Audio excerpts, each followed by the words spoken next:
Eastern Anatolia is an elemental terrain of grand vistas, hardy people, and extremes of climate. Much of its scenic beauty comes from its high plateaus and mountains. The region's average altitude is 1,500 to 2,000 meters. The steep slopes, severe winters, and poor soil make much of the land difficult for farming, although some of the valleys are surprisingly lush and yield good crops of summer wheat, barley, fruit, and nuts. Dairy cattle thrive in the humid northeast, and pastoral nomads tend herds of sheep and goats in the drier south. Summers are short and mild, winters long and frigid. Southeastern Anatolia is mostly dry, hot semi-desert with torrid summers and mild, pleasant sunny winters. The Tigris and the Euphrates rise here and wend their way through the region, bringing fertility and bounty along their courses. Where there is water, farmers grow wheat, rice, vegetables, grapes, and melons in abundance. Besides agriculture and the livestock raised by semi-nomads, the southeastern region holds Turkey's principal petroleum reserves. Turkey's eastern and southeastern regions are at the crossroads of history. Camel caravans, pilgrims, and armies marched through on their way between Europe, Asia, the Middle East, and Africa, leaving their mark on the region's cities and towns. The traditions, architecture, and cuisines of the Neo-Hittite, Hurrian, Urartian, Persian, Hellenistic, Roman, Byzantine, Seljuk, and Ottoman civilizations have all made their mark here. Set on a plain in the shadow of the Palandöken Mountains, Erzurum is the largest city in the east and its main center for transportation and commerce.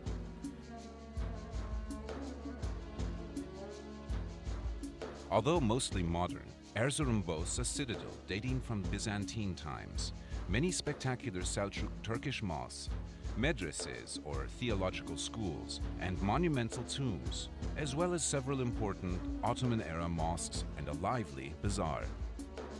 Northeast of Erzurum, at an even higher level, is Kars, dominated by a great Turkish fortress that was used for defense well into the 20th century. The city center has numerous 19th century buildings in the Russian style, as well as several older Ottoman mosques, bridges and baths, and some fine medieval Armenian churches. Due east of Erzurum rises snow-capped Mount Ararat, Arada, 5,165 meters, mentioned in the Bible as the place where Noah's Ark came to rest. The stark, wild beauty of this region brings visitors to the nearby town of Doğu Beyazıt, used as a base for treks in the mountains. A few kilometers southeast, the fortress palace called the İshak Pasha Saray rests on a rocky outcrop backed by mountains overlooking the town and the plain. The 18th century palace complex boasts 360 rooms, halls, barracks, a theological school, baths, a mosque, living quarters, and a prison. Southeast of Erzurum is Lake Van. This vast inland sea, the largest lake in Anatolia, is surrounded by volcanic mountains and has no outlet. You float easily in the mineral-rich water and can wash clothes without need for soap. On the eastern shore of the lake, the city of Van is truly ancient, even for Turkey. Known as Tushpa, it was the capital of the Urartian kingdom, which flourished here in the 9th century BC. At the Rock of Van, west of the modern city center, are Urartian tombs and cuneiform inscriptions from those early times. Short excursions out of the city take you to Çavuştepe, site of the royal Urartian capital of Sarduri Hinili in 700s BC, and to dramatic medieval Hosap Castle, 1643, which dominates a strategic valley. On Akdamar Island, reachable by boat from Gevas, stands the beautiful 10th century Armenian Church of the Holy Cross, decorated with delightful high reliefs of biblical scenes.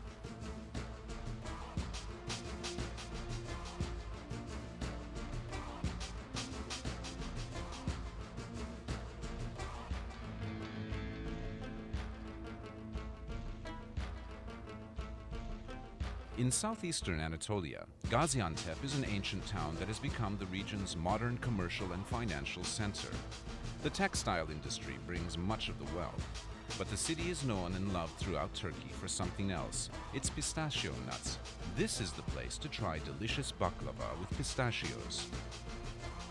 Gaziantep's Archaeological Museum has one of the world's best collections of Roman mosaics, many from the rich finds unearthed at ancient Zeugma.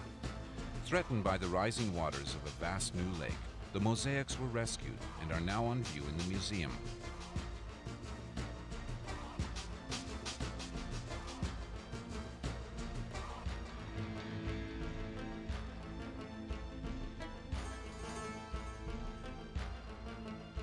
One of the most astonishing monuments in all of Turkey is the 2,000-meter-high summit of Mount Nemrut.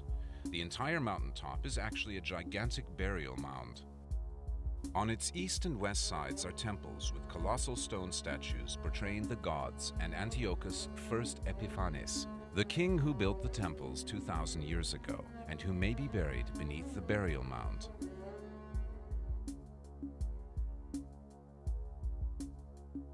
South of Nemrut is Şanlıurfa, known in Crusader times as Edessa. Throughout its long history, conquering armies have kept Urfa, as it's called, in tumult. But there is little evidence of conflict today. Instead, Urfa is a peaceful center of pilgrimage for the faithful who come to visit the cave where, legend says, the patriarch Abraham was born. Speaking of Abraham, the Bible's book of Genesis says that he lived for a time in nearby Haran, a town of ancient-looking beehive-shaped houses made of mud brick. Wandering among its timeless scenes of village life, it's easy to imagine what life was like nearly 3,000 years ago. East of Şanlıurfa, across the flat, dry countryside, is Mardin, yet another ancient city with a biblical connection. It's the chief city in a region known for its ancient monasteries. Many of them were founded only a few centuries after Jesus preached and still use Aramaic, the language Jesus spoke, in their worship services. Just outside Mardin, the Deirul Zaferan Monastery, once the seat of the Assyrian Orthodox Patriarchate, is a fine example.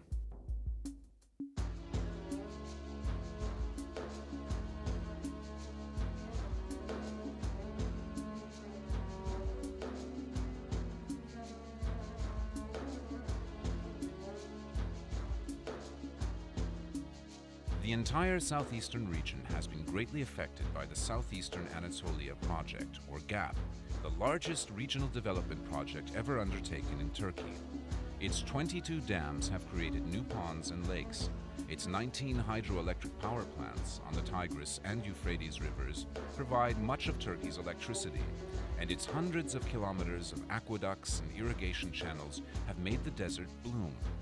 A fitting symbol of this mammoth project is the Atatürk Dam on the Euphrates near Şanlıurfa, the biggest in Turkey and fifth largest in the world.